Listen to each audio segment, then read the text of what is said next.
These next 45 days are going to be packed with violence. Hell yeah. There's going to be bloodshed irregardless. The United States is a violent country, and we are the largest all-black international coalition militia on the planet. So I'm about an hour outside Atlanta in the countryside on my way to meet some members of an organisation called the 3 Percenters. And their leader out here is a guy called Chris Hill. And all I know about him is that he's a former soldier and he goes by the code name General Blood Agent. How you doing? Nice to meet you. Nice to meet you. 3 Percenters make the disputed claim that just 3% of American colonists fought the British in the Revolution. They're described by civil rights groups as far-right, anti-government white supremacists, something Chris has invited us here to deny. So today we're going to be going to the woods. We're going to be working on pistol drills, rifle drills. What are you training for? People may try to come and take what you got. So we want to be able to protect what we have, or to move and make contact with the threats and take out the bad guys. Precisely who the enemy is ranges from Black Lives Matter and anti-fascists to any Democrat who wants gun control.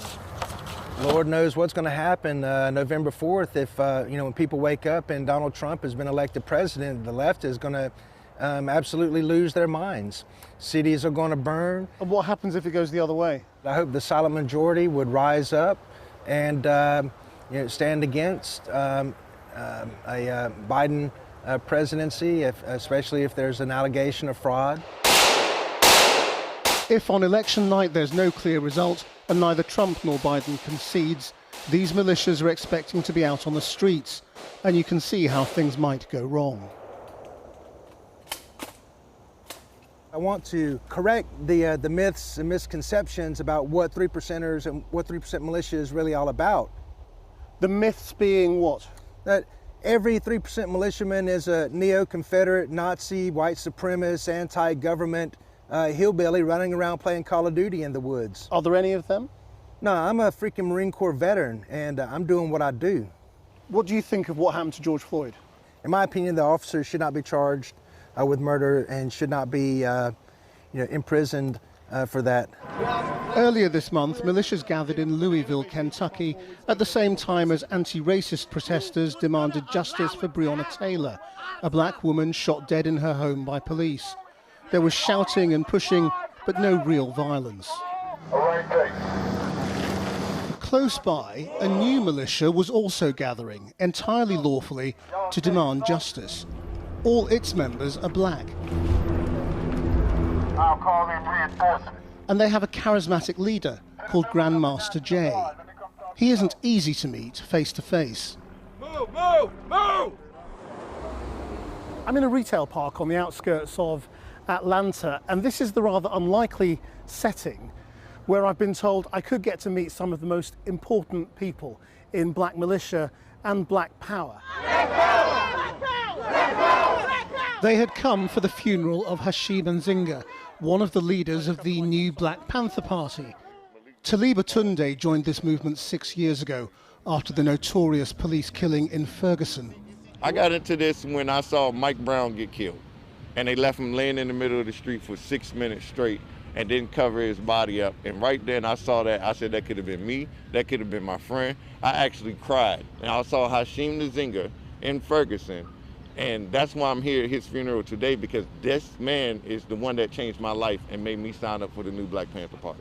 And other black groups had come here too to pay their respects, including Grandmaster Jay, leader of the NFAC, the Not Effing Around coalition.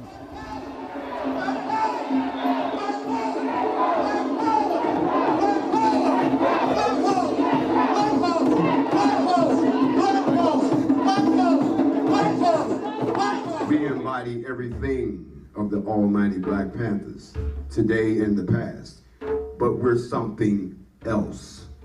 We are the period at the end of your sentence.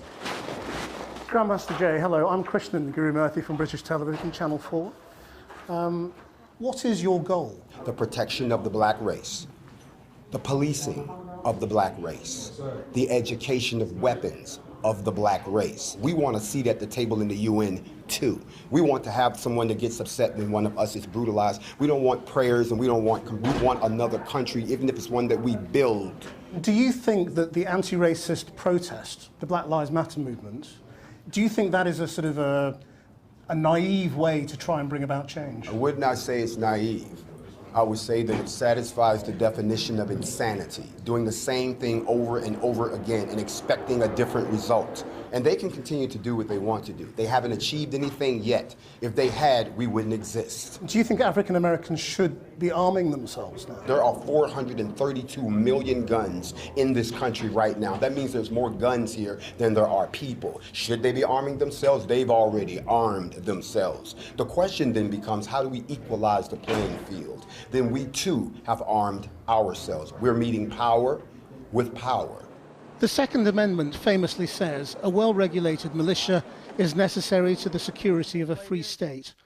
Within weeks, America could be staring at disputed election results, with opposing and heavily armed militias both believing they have right on their side and are prepared to fight for it.